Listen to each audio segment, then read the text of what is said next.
Welcome to Above Par. I'm your host, Kathy Hartwood. I show you how to take more of your talent to the golf course without practicing harder, taking more lessons, or buying new equipment. I show you how to end the frustration of underperforming so you can start playing to your potential. This is where you are going to learn how to think above par so you can play below par. Let's get to it. Hey, my friend, and welcome back to Above Par. It's nice to have you here and listening, whether you're walking or driving or on the golf course or what you're doing. I just want to start by saying, hang in there with me today because I am coming off a cold and I really can't breathe very well. And I normally talk really fast, but I might have to slow down and take some pauses or blow my nose. So if you hear some random just pauses in here, I just, I run out of air quickly, especially it might be good because I'll slow myself down. But I did want to say thank you to all the people who are reaching out and sending me some nice emails and comments about the value that they're getting out of the podcast. I really appreciate it. I appreciate all the emails. Keep them coming. Let me know how I can help you. Any other topics you'd like to discuss? I love hearing all of it. So thank you so much for sending in all those nice emails to those of you who have done that. I appreciate it. So today I wanted to talk to you about scarcity in the sense of how it affects us, of course, on the golf course. But I'm going to take a broad brush to scarcity and talk about how it shows up in our life. And then I'm going to bring it back down into the golf course because I am of the opinion that how we do one thing, we do everything. So when you have certain things show up on the golf course, likely they are also showing up off the golf course in different areas of your life. And this is just an opportunity for you to take a look, see where you're holding yourself back, where you have some limiting beliefs, thoughts that maybe are not creating the results that you want, and maybe you can shift them in different areas of your life. So scarcity is basically the thought of lack or not enough. Those are synonyms for that, or undersupply or an insufficiency. So anywhere in your life that you're feeling or you think actually or notice thoughts of there's not enoughness, there's lack, that is scarcity. So that can show up with time. Sometimes if you find yourself saying that I don't have enough time, there's not enough time in the day, I can't get everything done, I'm too busy, right? If you're saying things like that, that is coming from a scarcity mindset about time. Talk about time. We all have the same amount of time, right? And it is a construct of our mind anyway. So there's always enough time, plenty of time, but we can feel like there is not enough time to do all the things that we want to do. The more we say that to ourselves, the more we find that it's so that we become over busy or overwhelmed or confused on how we're going to get everything done because we don't think we have enough time. So another one would be money. So we can have scarcity or lack mindsets about money. There's just not, money is hard to come by. There's not enough money to go around. I don't have enough money. I can't afford things. When we come from saying that there's not enough, or there's a lack, or there's an undersupply, we produce that in our lives, right? We're not coming from the mindset that there's plenty of money to go around. Money is easy to come by. That's a thought that we learn very early on about money. That's a whole different topic. I'm here to talk to you about golf, but I just want to show you the way that scarcity can show up in other parts of our life. Another one is with food.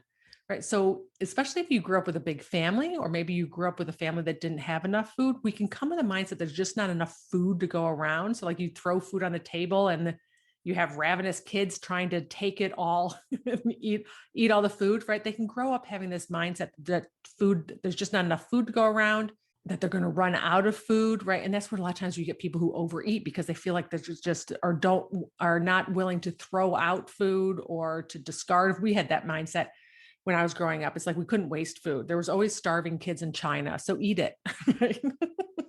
So it's so funny. It's like I don't know why it's any better in your body than it is in the garbage, but there's starving kids in China. Eat, finish, and clean your plate. That comes from a little bit of a scarcity mindset. So what does this have to do with golf? We can do this to ourselves on the golf course as well. We can have scarcity mindsets about our golf game, that there's not enough to go around, that we don't have enough birdies and putts. We can only hit so many good bunker shots. We only get up and down so many times. We put a cap on ourselves on the golf course. And I want you to really, as you're listening to this, think about what you say to yourself on the golf course, where you have this scarcity mindset, that there's a limited number. So let me give you some other examples where this shows up. One could be that I always have a blow up hole, right? I'm always screwing up somehow. I'll have a good round going and I just, I'll always have that one or two holes that screws everything up. I never play good on the last few holes. I can't put two good nines together. I had a client who we came up with this, we figured this one thought out. It did not take long because he shared that right away. He stated it to me like he was stating the weather and the facts, and it was the news. It's like, I just don't put two good nines together. And I was like, that's curious. I'm like, is it always nines? He's like, yes. I'm like, you never, it's like you have maybe a bad stretch between 5 and 12. It's always like either 1 to 9 is good and then 10 to 18 is bad. And he's like, yeah, they're always coming in just the nines. It's either the front nine or the back nine. So interesting, right? Like, what are the chances that that happens? But in his mind, he thinks that he can't put a good 18 holes together to create a round. Another one is I don't play well in qualifiers. I don't play in tournaments. I don't play in certain tournaments. You might think that you can only hit so many fairways in a round, that you're only going to make so many pars during a round, or that you have a quota on birdies. I used to think I had a quota on birdies. I don't know if I said that before. I used to think like 3 or 4. That's like what my average is. That's all I can do.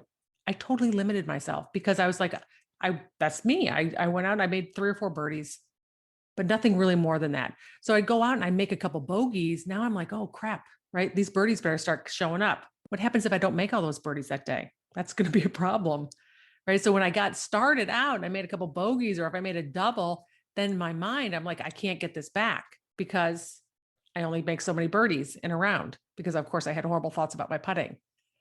So while you go through statistics, you might sit there and say, Kathy, yes, but this is what I average. I average this many putts and I average this many birdies. I only hit this many fairways. If you're stating the news, that's fine. But if you start to create a story about you, the golfer, who only makes so many putts around, and this is the end of the story, it's never going to get any better than that. It's never going to get any better than that.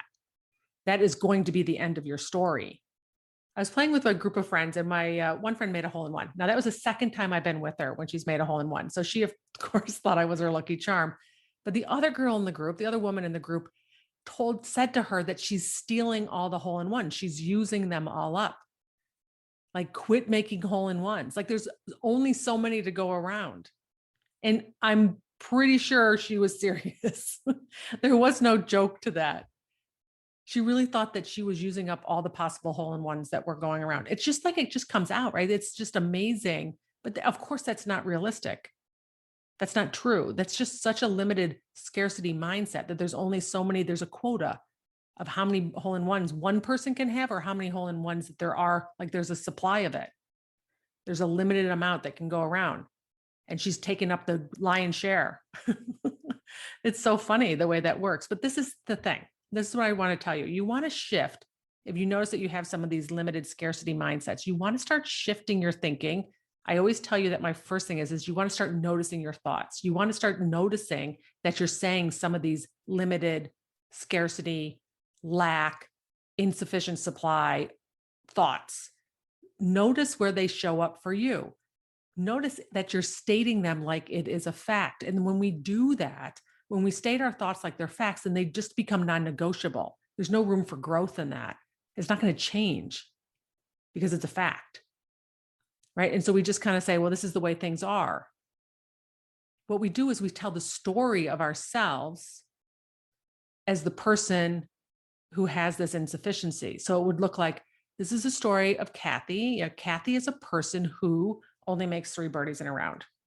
Like, imagine if you went up to the first tee and you're like, hi, my name is Kathy. I'm just going to tell you this is the way it's going to go today. I'm going to make 3 or 4 birdies. I'm also probably going to have a blow up hole. I'm going to have a good 9 and a bad 9. And I likely won't break 80 because I'm a type of person who doesn't break 80. Right?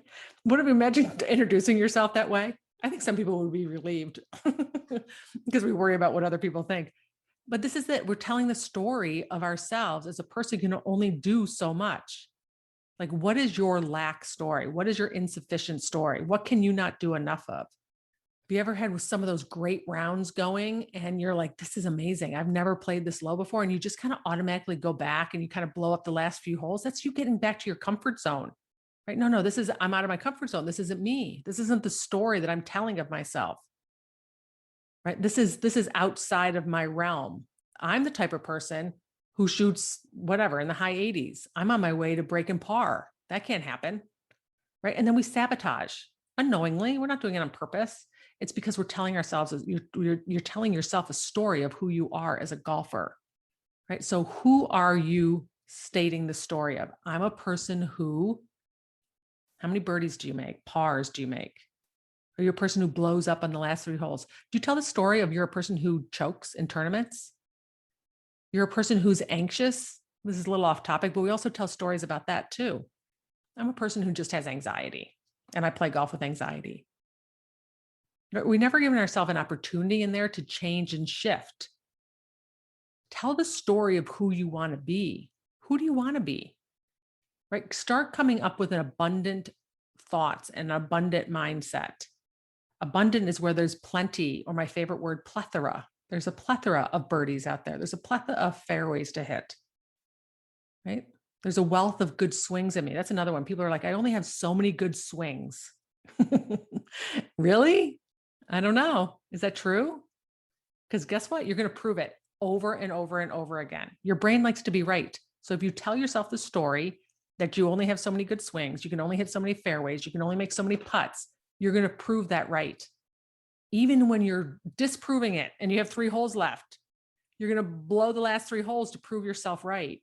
You want to shift that thought and come up with more of an abundant mindset thought, a plenty mindset thought. How do you do that?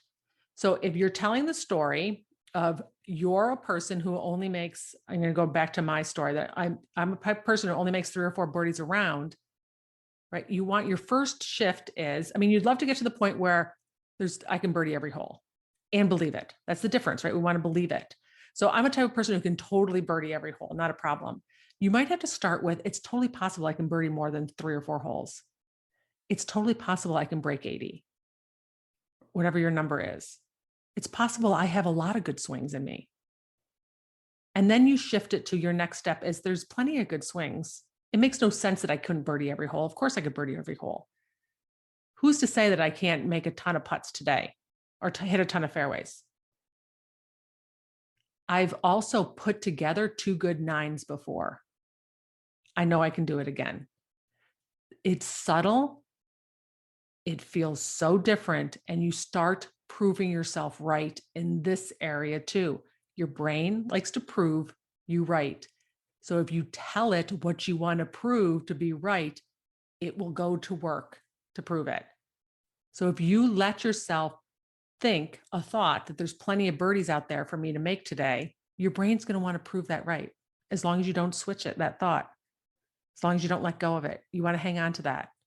So what I want you to do is go out and start listening for your lack thoughts, your scarcity thoughts, those limiting thoughts that are going to keep you stuck and repeating the same things that you're repeating over and over again.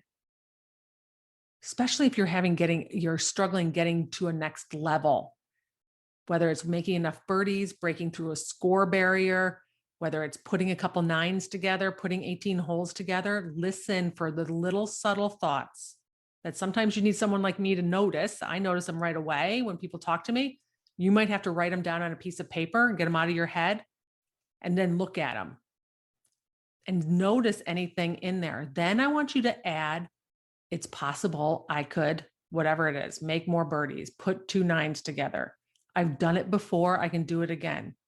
You want to start slowly shifting yourself out of that scarcity mindset because you've done it as a habit. So it's stuck in there a little bit. So it's going to take some work for you to repeat some thoughts over and over again. I like to start with just adding, it's totally possible I can do this. I've done it before. Why can't I do it? Start there. Start building yourself up into that abundant mindset where there's plenty of low rounds in here. There's plenty of putts to be made. There's plenty of birdies to make. There's plenty of tournaments to win. Feel so much better. And you're going to create that reality for yourself if you think that way. All right, my friend, you can reach out to me with one of the links in the description. I'm always here, happy to help you play to your potential and get out of your way because I want people to play golf with more peace and confidence. All right, I'll talk to you next week.